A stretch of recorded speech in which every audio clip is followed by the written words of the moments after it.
नमस्कार, आप देख रहे हैं बात भारत की और मैं हूं आपके साथ आशा सरमाल। कार्यक्रम की शुरुआत करेंगे बड़ी अपडेट के साथ ही बताते चले कि उत्तर प्रदेश के अंदर उपचुनाव होने हैं 9 सीटों पर, लेकिन इस बीच में यहां पर बड़ी अपडेट आपके सामने रख दें। लगातार देखिए 9 सीटों पर किस तरह से अब सिर्फ और सिर्फ समाजवादी पार्टी ही चुनाव लड़ेगी, क्योंकि इस पर अब तस्वीरें पूरी तरह से साफ हो गई हैं, क्योंकि मैदान कांग्रेस पार्टी ने खाली छोड़ दिया है। इससे पहले पेंच कहीं ना कहीं समाजवादी पार्टी और कांग्रेस का फंस रहा था कि आखिर कौन कहां पर कितनी सीटों पर लड़ेगा, लेकिन अब कांग्रेस पार्टी ने जिस तरह से सीटें छोड़ दी हैं और मैदान पूरी तरह से खाली छोड़ दिया है समाजवादी पार्टी के लिए।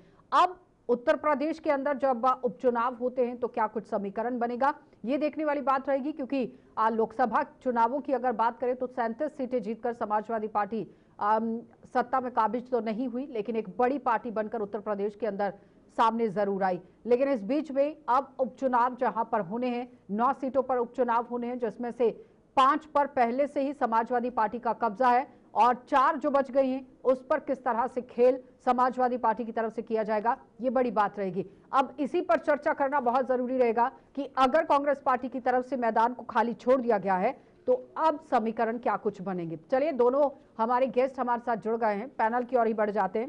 संदीप दुबे जी हमारे साथ जुड़ गए हैं बीजेपी पार्टी से, बहुत बहुत स्वागत संदीप जी जुड़ने के लिए। अभिषेक वाजपेयी जी हैं, समाजवादी पार्टी से हैं, आपका भी बहुत बहुत स्वागत जुड़ने के लिए। अभिषेक जी, अब तो सिर्फ और सिर्फ समाजवादी पार्टी मैदान में है, कांग्रेस ने तो समाजवादी पार्टी के लिए पूरी तरह से रास्ता साफ कर दिया, अब तो सीधी टक्कर आपकी समाजवादी पार्टी के साथ। संदीप जी, आवाज आ रही है क्या संदीप जी?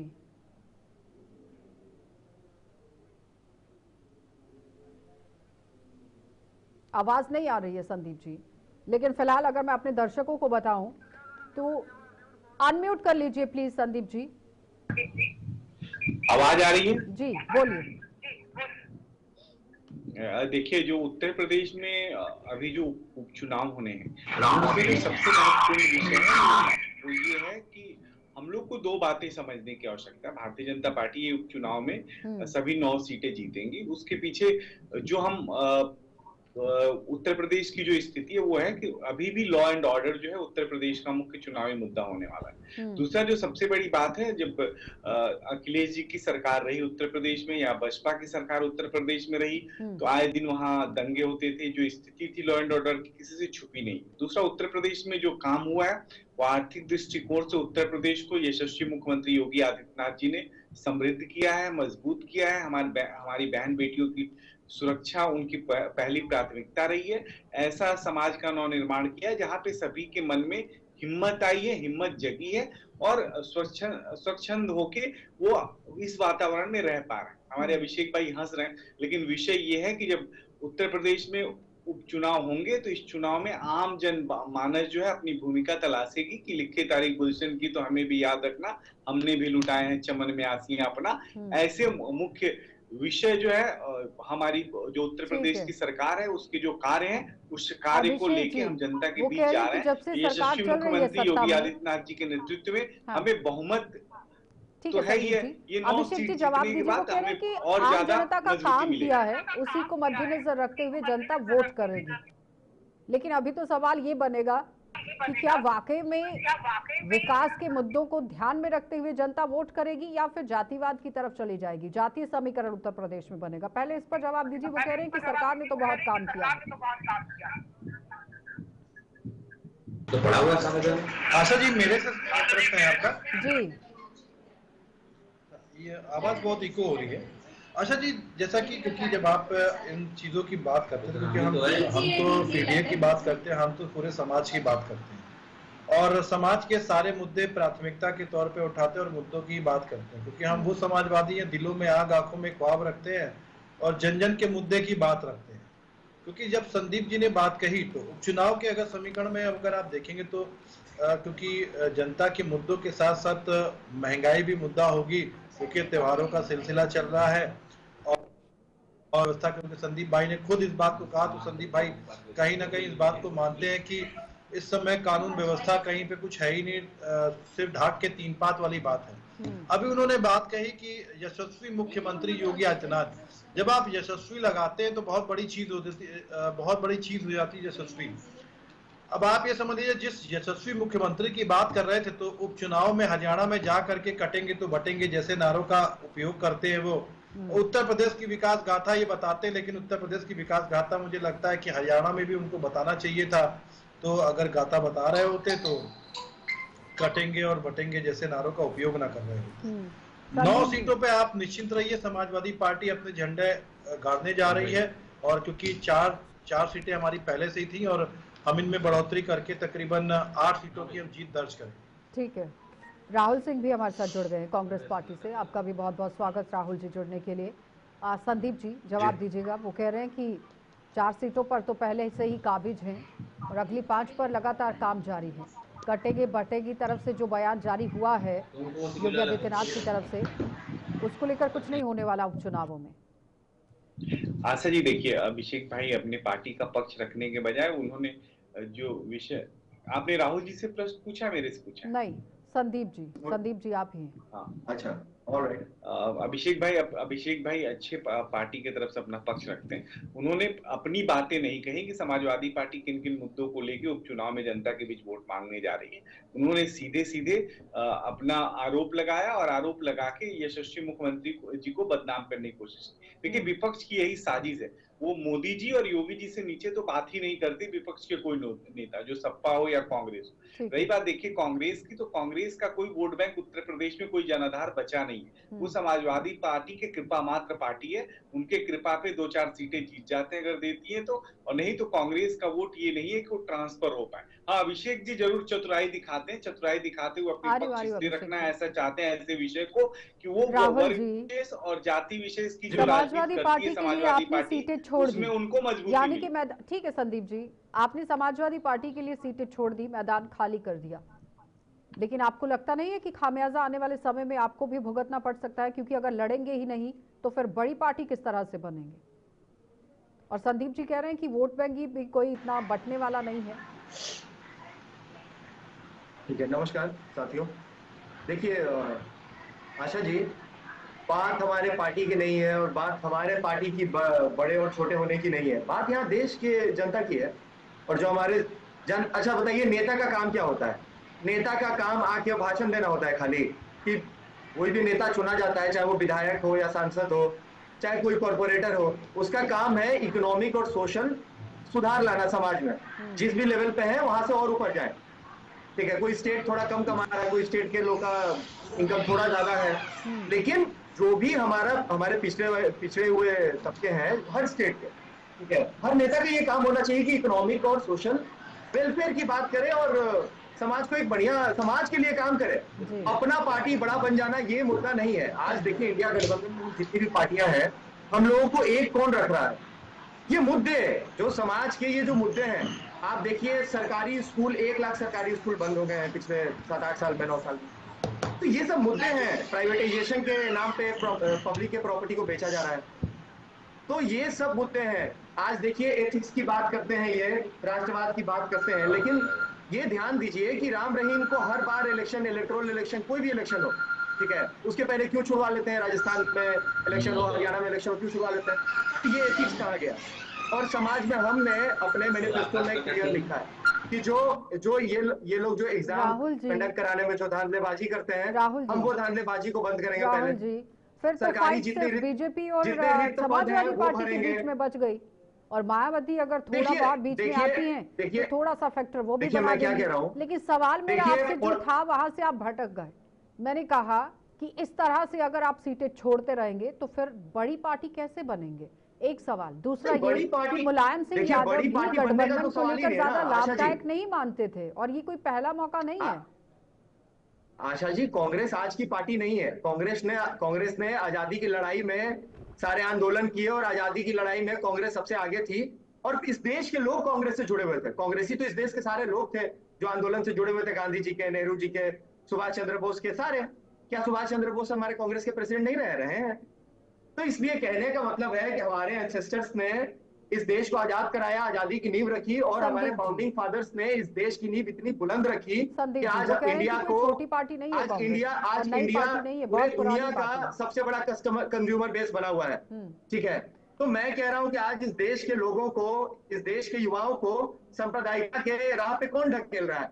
कौन कह रहा है कि तुमको भगवान की रक्षा करनी है, तुमको धर्म की रक्षा करनी है? और धर्म की परिभाषा को कौन बदल रहा है? धर्म को एक कपड़ा कौन पहना रहा है? धर्म का तो मतलब होता है कि कोई भी अच्छा कार्य धर्म का कार्य होता है। किसी भी कार्य को धर्म से कीजिए, मतलब अच्छे से कीजिए, सबका भला हो। ये धर्म अधर्म की परिभाषा को बदला जा रहा है कि धर्म का मतलब एक तबका होता है। धर्म की परिभाषा को बदला जा रहा है। यहाँ के मुख्यमंत्री बुलडोजर बाबा कहलवाएं और गर्व लें, तो ये तो दिक्कत की बात है ना कि एक राहुल भाई से तो मैं लड़ने नहीं आऊंगा। राहुल भाई अपने आप को बुलडोजर बाबा क्यों कहलवाएगा? वो बुराई प्रचार में ये बुलडोजर लेके आ जाते हैं। भारतीय जनता पार्टी को वोट ज्यादा मिलता है, कांग्रेस के लोग जितनी बुराई करते हैं। बढ़िया बात है, देखिए हम कह तो रहे हैं कि बहुत खुशी की बात है कि आपको वोट मिल रहा है। अच्छी बात है कि इनके जो जनता के सवालों का जवाब दीजिए। मुख्यमंत्री में देखिए 105वें स्थान पे आ गए संदीप भाई। अगर लड़ेगी, संदीप भैया देखिए, संदीप भैया हम जनता के लिए इतिहास को बता रही है कि बहुत सूरमा पार्टी थी। संदीप भैया आप बताइए ना, इतिहास छोड़िए, आप बताइए कि आज भूखमरी में 105वें स्थान पे है, 120 में। आप सत्ता में, आपको जवाब तो देना पड़ेगा ना संदीप भैया। आपको पता है, लेकिन आज प्रेस फ्रीडम इंडेक्स में हम लोग 169 प्लेस पे हैं, 180 में। चुनाव लड़ लेते जब इतने मुद्दे पता है। एक सेकंड संदीप जी, एक सेकंड संदीप जी, इतनी छोटी सी बात पे आप हमें संदीप जी एक मिनट सुनिए। राहुल जी, अगर इतने मुद्दे पता है तो फिर कांग्रेस क्यों बैकफुट पर आ गई? कांग्रेस को फ्रंट फुट पर जाकर खेलना चाहिए था। कहीं करोड़ा, ये मेरी आवाज नहीं जा रही है। बाबरी पे जो बच्चे चढ़े थे वो भाषा एक दूसरे की मिलती है, प्रतिबद्धता एक उसकी दूसरे मेरी आवाज सुन रहे हैं क्या? और कांग्रेस पता नहीं किस नफरत की आंधी में एक सेकंड, बीजेपी के नेता के आवाज आ रही है क्या राहुल जी? खुद को बचाने के लिए बताइए राहुल जी, आवाज आ रही है क्या? सिर्फ गरीब के बच्चों को क्यों छोड़ दिया जाता है? राहुल जी मुझे सुन पा रहे हैं? जी बोलिए, आशा जी बोलिए। मेरा सवाल ये है कि अगर कांग्रेस पार्टी को उत्तर प्रदेश के अंदर इतने मुद्दे पता हैं तो फिर चुनाव क्यों नहीं लड़ा? क्यों बैकफुट पे चले गए? क्यों जमीन खाली छोड़ दी समाजवादी पार्टी के लिए? फ्रंट फुट पर आकर लड़ना चाहिए था। अगर जनता के मुद्दे आप जानते हैं उनका हल करना चाहिए था। ये सवाल है। इस तरह से लड़ाई से, शोर से कुछ नहीं होने वाला। मेरा जवाब ले लीजिए। हाँ देखिए, मैं कह रहा हूँ कि हमारा गठबंधन है, ठीक है, और गठबंधन का जो धर्म होता है ना वो हम निभाएंगे। आपस में हमारी क्या सुलह है, हमारे नेता लोग जो भी बैठ के डिसाइड किए हैं, तो उत्तर प्रदेश बेहद अहम है। देखिए हम फिर से कह रहे हैं कि हमारी आपस में लड़ाई नहीं है, हमारी लड़ाई इस तानाशाह सरकार से है जो जवाब नहीं दे रही है कि हम लोग भुखमरी में 105 पे कैसे पहुंच गए। अभिषेक जी 169 आउट ऑफ 180 पे कीजिएगा, फिर मैं संदीप जी से दोनों का जवाब देखिए। तो आप देखिए, समाजवादी पार्टी को मतलब दोनों पार्टियां मिलकर बीजेपी के खिलाफ लड़ना चाहती है। अभिषेक जी, ये दाई नहीं है। अभिषेक जी, समाजवादी पार्टी के अंदर, एक सेकेंड राहुल जी सुन लीजिए। अभिषेक जी, लाभदायक तो मुलायम सिंह यादव भी नहीं मानते थे कांग्रेस को, और कांग्रेस के लिए यूपी बहुत अहम है लेकिन छोड़ दिया। वजहें क्या रही नहीं पता। वो कह रहे हैं कि गठबंधन है, साथ में लड़ रहे हैं। क्योंकि जब आपने राहुल जी से प्रश्न किया तो उस प्रश्न में आपको इस बात को ध्यान रखना चाहिए था कि दोनों पार्टी के बड़े नेताओं ने, आदरणीय अखिलेश यादव जी ने और आदरणीय राहुल जी ने इस बात को कहा था। और सवाल सीट का नहीं है, सवाल जीत का है।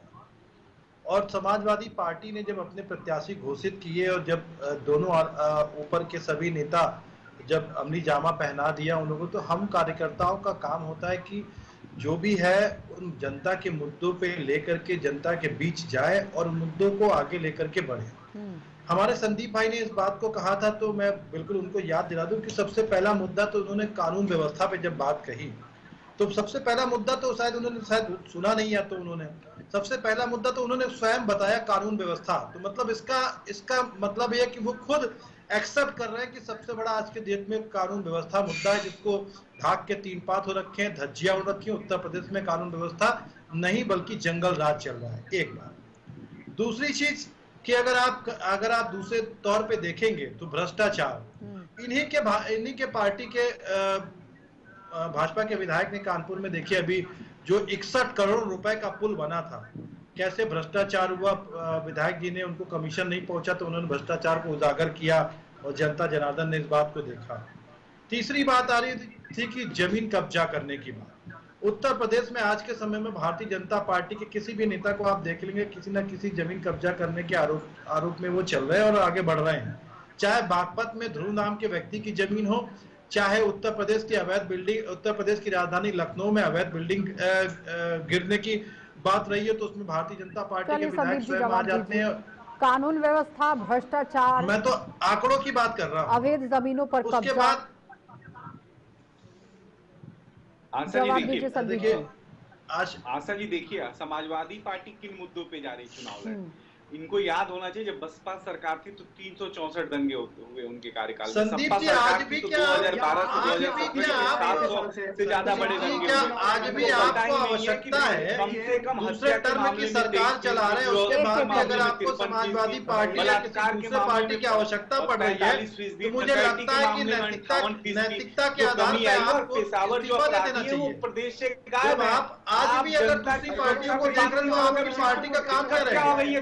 समाजवादी, अच्छा कांग्रेस तो वो है कि पहलवानी पहलवान की पीठ सब चपा रही है कि भाई तू हरा दे। कांग्रेस लड़ती तो वहां कम से कम जमानत भी जब्त हो जाते आशा जी, जहां जहां उपचुनाव हो रहे हैं, क्योंकि उत्तर प्रदेश की जनता ने कांग्रेस के सारे रूप देखे। हरियाणा जवाब दे रहे हैं आपको राहुल, जमानत जब्त पर जवाब दे रहे हैं। कांग्रेस कुछ भी सीखने को तैयार नहीं है, अपनी प्रारंभ से कुछ भी सीखने को तैयार नहीं है।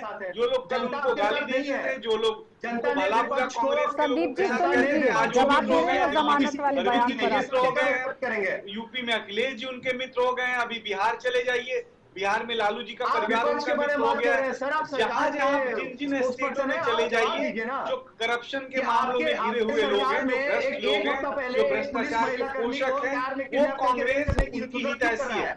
ऐसी कांग्रेस पार्टी से जनता ने खुद ही किनारा कर रखा है। और समाजवादी पार्टी को देर सवेर समझ में आई कि कांग्रेस के साथ लड़ने से उनको नुकसान है। अब ये नया इंडी गठबंधन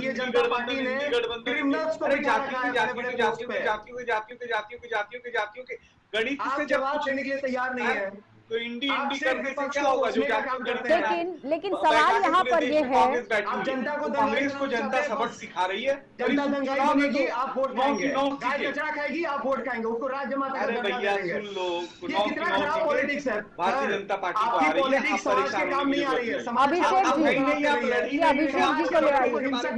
ठीक है, हो गया राहुल जी, संदीप जी हो गया, अभिषेक जी जनता को बोलते हैं कि तुम्हें धर्म की रक्षा करनी है, तलवार निकाल लो। अच्छा पूछिए राहुल जी, छोटे बच्चे दंगे में मर रहे हैं, गोली खा रहे हैं, करने आपकी रणनीति पे चल के कोई प्रचारक आपने जो रोड मैप दिखाया है कि हिंदू राष्ट्र बनाएंगे, उस रोड मैप पे चल के बच्चे उत्तर प्रदेश में कब तक बच्चों की कुर्बानी देंगे? इस देश के बच्चों को कब तक मरवाएंगे आप ये बताइए। हजारों लोगों पे आप लोगों ने राहुल जी ठीक है, हो गया जब बाबरी का राहुल जी हो गया, गिराने के लिए आपने हजारों लोगों को, लाख लोगों को ले गए, सकून में है, लोगों पे हुआ अपना दर्द उत्तर प्रदेश की जनता को मत दिखाइए। आपको उत्तर प्रदेश पसंद नहीं है, उत्तर प्रदेश नहीं पसंद होता तो वायनाड जाके लड़ना नहीं पड़ता। उत्तर प्रदेश में दे देते। राहुल जी को हिंसक क्यों बनाने की कोशिश करते हैं बताइए सर। राहुल जी सारे नेता, अभिषेक जी जवाब दीजिए। गाली देते हैं राहुल जी प्लीज इस तरह से नहीं, हेमंत बिस्वा शर्मा बिल्कुल शोर बजाएंगे तो फिर कैसे सुनेंगे दर्शक? आपकी बहुत कम समय है। अभिषेक मणिपुर में वीरेंद्र सिंह को क्यों नहीं हटाया जा रहा है? अरे अभिषेक जी को बोलने दीजिए, एक सेकंड अभिषेक जी, जानकार तो ये कह रहे हैं, अरे भाई एक मिनट राहुल जी सुन लीजिए, आज ही पूरा निर्णय नहीं होना है, आज ही रिजल्ट नहीं आ जाने हैं, सुन लीजिए, बस सिर्फ बहस चल रही है। संदीप जी अभिषेक जी आप सरकार में है, अभिषेक जी रिस्पॉन्सिबिलिटी लीजिए और सवाल का जवाब दिया कीजिए। विपक्ष का काम है सवाल पूछना। ठीक है, हो गया। आप विपक्ष को आपस में लड़ाने की कोशिश ना करें, पार्टियां तोड़ के सरकार बनाना ये सबसे ऊपर उठिए। मिट्ठू बन के हम इंडी गठबंधन आप कहाँ? अभिषेक जी ठीक है, हो गया। संदीप जी कॉम्प्रोमाइज करके रख दिया है। संदीप जी हो गया, मुझे माइक बंद करानी पड़ेगी प्लीज। बड़े बड़े लॉ मेकर ये राहुल जी की माइक को म्यूट कर दीजिए। अभिषेक जी जिस तरह से जानकार कह रहे हैं, वो कह रहे हैं कि उपचुनावों में कोई मुद्दा नहीं बनेगा, रोजगार को लेकर कोई मुद्दा नहीं बनेगा, परेशानी क्या क्यों चल नहीं रही है, बनेगा कोई आशा जी? मुद्दा नहीं बनेगा। क्यों नहीं बनेगा जानकार बताइए? कह रहे हैं कि जातीय समीकरण इस बार क्यों रोजगार बनेगा। मुद्दा नहीं है? गरीबी, रोजगार, महंगाई मुद्दा नहीं है? ये मुद्दे खत्म हो गए? राहुल भाई, वर्क प्लेस सिक्योरिटी, राहुल भाई, सेफ्टी, आप देखिए हर फैक्ट्री में आग लग रही है, अभिषेक जी से कोई जवाब कोई मांगा है निरीक्षण राहुल नहीं हो जी। रहा है। अभिषेक नहीं, जी आप इनको देखिए ना, बुलाइए, हर 2-3-4 दिन पे अभी रिजल्ट अभिषेक आती है जी ने और आपकी लोग मर पूरी जाते हैं। पूरी पैरवी की, सीनियर लीडर्स से बातचीत की है और आपसी सहमति से ये सवाल यहाँ पर रखा गया था, इस हिंदू पर सहमति मुसलमान कर ली कोई गई। बटोगे, बस यही राहुल जी, इनका एकदम सिंपल एक तो फॉर्मूला आप है, सुनते हिंदुओं को नहीं है ना बेवकूफ राहुल बनाओ और जी। वोट ले लो। सीसामऊ के ये अंदर, गलत बात है, मुद्दे यही खैर है, विधानसभा महंगाई, के अंदर, बेरोजगारी। फूलपुर के अंदर, अरे भैया, करहल के अभिषेक अंदर, जी को तो मझा, बोलने दो, मैं कटेरी, तो चुप गाजियाबाद बैठा हूं। आप इतने सदर, खुश क्यों है सर? कुंद्रा की, एक हफ्ता मीरापुर। पहले मैंने आपको इसी शो पे बताया कि पुलिसकर्मी, महिला पुलिसकर्मी को जानती कार में आशा जी, खींच के ले गया और चोर रेप नहीं किया हो तो बोलते यूपी रहो। में। एक जितना सेकंड। बजाना खुश होने की हो बात कांग्रेस है। राहुल जी, लोगों से मेरी आवाज आ नहीं, रही है क्या? कस्टोडियल रेप्स में यूपी नंबर 1 पे आता है। Do you know that? Rahul ji, सिर्फ गर्व लेंगे क्या सर कि सवाल का जवाब भी देंगे? आप क्या कर रहे हैं इसके लिए ये बताइए? कस्टोडियल रेप्स में यूपी नंबर 1 पे है। अभी मैं मुद्दे गिनाने लगूं तो 1 लाख मुद्दे हैं जिस पे आप लोगों ने कोई कार्रवाई नहीं क्यों की है। नहीं लड़ने सुप्रीम जा कोर्ट रहे के मना जनता करने के के बीच, बाद भी क्यों नहीं लोग जा रहे बुलडोजर भाई? चलाते हैं। क्यों बुराई करते हैं करते ऐसा? करते करते क्यों करते करते हैं करते बताइए? जनता ने आपको हाशिए पे कर दिया, आप चिल्लाए जा रहे हो। अरे अपने जनता, कम से अरे कम जनता, जिनके साथ जनता, गठबंधन किया, जनता के जिनको लिए, आप ने- जनता का जिनको वोट दे रहे दिया हो, है, जिनको जनता नेता आपसे में सवाल उसको तो करेगी बोलने दो। और जनता आप यहाँ पे न्यूज कहाँ से चैनल पे आके डाटा सवाल ले नहीं आते हो, करेगी। कहाँ से भाषण देते हो? जनता ने राहुल जी, विपक्ष को भी अच्छा वोट है, दिया है, राहुल गांधी जी 100% की वोट जगह आप पड़ता है होते, क्या? आप कम से आपको कम राहुल जी 100% को वोट बढ़ा पड़ता रहे है। हो। एक एक सवाल 30%, 35% वोट लेके और आप जनता का मालिक बनने चले हैं। जज्बा तो दिख रहा है। सरकार के आप चाबुक से उत्तर जनता प्रदेश नहीं में चलेगी। जाइए, 9 उपचुनाव में संविधान से ये समाजवादी देश पार्टी चलेगा। के मंच पे खड़ा आप लोगों होकर को तानाशाही नहीं कांग्रेस करने ने जो देंगे। किया है प्रदेश के लिए और जो राहुल जो जी, मेरी कर आवाज रही आ है रही है पूरे क्या? सरकार में देश बैठे हैं, विपक्ष कहिए को कि कोसना भ्रष्ट छोड़िए, लोगों का जनता के साथ दे सवालों रहे का हैं, जवाब कहिए दीजिए। जातिवाद को बढ़ावा दे रहे हैं, जनता के कहिए सवालों का जवाब देश दीजिए में पहले आप। जहां भी अव्यवस्था है उसके मैंने साथ इतने खड़े हो सवाल जाते किए, हैं। देख लीजिए ये आपको सरकार में आपने बैठे हुए हिमाचल एक को भी क्या जवाब नहीं बना दे रहे दिया हैं। है? पता तो चला कि ये हरियाणा मोदी में जी क्यों वाला हारे? एकदम पुराना आपने नीति है हिमाचल को कि जो एक भी बनाया, प्रेस हिमाचल कॉन्फ्रेंस की नहीं वजह किया से है प्राइम हरियाणा मिनिस्टर हार बनने गया। के बाद। बड़ी बड़ी बातें पत्रकारों करेंगे, से डर लगता 2000 है, देंगे, जनता के 5000 सवालों से डर देंगे, लगता है। ऐसा कहीं से पढ़ाई आएगा इनके नहीं और स्पोक्सपर्सन भी देने करते का हैं, काम है। जवाब नहीं देंगे। आप पहले दोनों की कम से आवाज कम को अभिषेक डाउन जी कर को दीजिए, बोलिए, बंद का कीजिए जवाब। इनकी आवाज को, दोनों की आवाज को बंद कीजिए। राहुल जी, आप सवाल ही नहीं सुन रहे हैं। सवाल सुनना होता है कि नहीं? जब सवाल आप रख रहे हैं तो उसका जवाब लेना है कि नहीं? दे रहा हूँ आशा जी। नहीं, ऐसे नहीं होता है ना। बार बार मैंने आपसे पहले ही सवाल पूछा कि जब आपको मुद्दे पता है तो आपने लड़ा क्यों नहीं? तो आपके लिए अभिषेक जी पैरवी कर रहे हैं कि हमारी आपसी सहमति के साथ यहाँ पर गठबंधन हो गया है, वो नहीं लड़ रहे हैं। तो जब आपको मुद्दा पता है तो ग्राउंड पर उतरिए, फिर वहां पर काम कीजिए लोगों के लिए। आप सवाल पर सवाल डाल रहे हैं लेकिन जवाब नहीं ले रहे हैं। और संदीप जी, आप इतने सालों से सरकार पर बैठे हुए हैं, तो अगर इतना बड़ा इस सवाल का फिर तरफ से किया जाता है तो जमीनी सतह तक वो क्यों नहीं पहुंचा है? आज अपोजिशन पार्टियां आप पर इस तरह से हावी हो रही हैं, जो भ्रष्टाचार की आप बात करते हैं, कानून व्यवस्था की आप बात पूछ रहा हूँ, जनता सुन ही नहीं रहे हैं। देखिए, किसी पे क्यों हावी होऊंगा? मैं संदीप भैया से मेरी बात ही नहीं सुन रहे हैं। किस तरह से चलेगी डिबेट? ऐसे चल रही है क्या डिबेट? ऐसे चलती है? आशा जी, मैं आपके सवाल का जवाब नहीं, मेरे को सवाल का जवाब नहीं चाहिए ना, आपको भारतीय जनता पार्टी के सवाल का जवाब देना है। मैंने जो सवाल रखा वो आप सुन ही नहीं रहे हैं। आशा जी देखिए, शीट शेयरिंग ना जनता से पूछ की होती है, ना जर्नलिस्ट से पूछ के होता है। हम सब पार्टी के अरे भाई, जनता से पूछ कर नहीं होगी तो फिर किसके लिए होगी? जनता के लिए लड़ने जा रहे हैं, क्या कह रहे हैं राहुल जी आप? जनता सुन रही है आपको, कल आपको वोट चाहिए। गठबंधन में बहुत बहुत धन्यवाद राहुल जी, इस तरह से नहीं। संदीप जी आपका भी धन्यवाद, अभिषेक जी आपका भी धन्यवाद। तो फिलहाल उपचुनावों को लेकर सरगर्मियां तेज हो गई हैं उत्तर प्रदेश के अंदर, लेकिन फिलहाल सीट शेयरिंग को लेकर जिस तरह से बड़ी बात सामने आई कि समाजवादी पार्टी फुल फ्लेज तौर पर उत्तर प्रदेश के अंदर 9 सीटों पर चुनाव लड़ेगी और कांग्रेस पार्टी ने इन सीटों को छोड़ दिया है। सवाल यहां पर यह है कि जिस तरह से उपचुनाव अब होने वाले हैं, समीकरण क्या बनेगा, कौन सी पार्टी जीतकर सामने आएगी, ये तो फिलहाल रिजल्ट ही बताएगा। लेकिन जनता जनार्दन है वो बहुत बेहतर तरीके से समझती है कि क्या करना है। आप देखते रहिए कार्यक्रम।